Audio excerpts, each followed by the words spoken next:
Buonasera amici di Alfa Editrice, questa sera siamo a Pice 2017 e parliamo con uno dei ragazzi che si sta occupando di... Alternanza scuola-lavoro di accoglienza per l'evento. Come ti chiami? Mattia. Mattia, ci puoi dire come sei arrivato a questa iniziativa? Praticamente ero purtroppo in ritardo l'anno scorso con il progetto dell'alternanza e appena entrati a scuola mi hanno proposto questo progetto.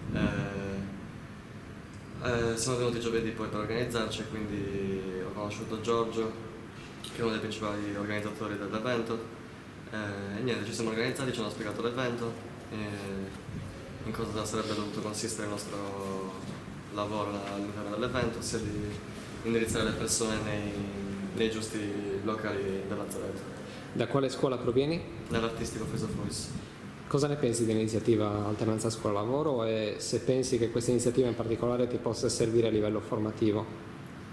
A livello formativo sì, può servire come tutte le cose alla fine, anche perché comunque deve tornarmi utile, non so, nell'accoglienza di altri eventi artistici o culturali comunque in genere.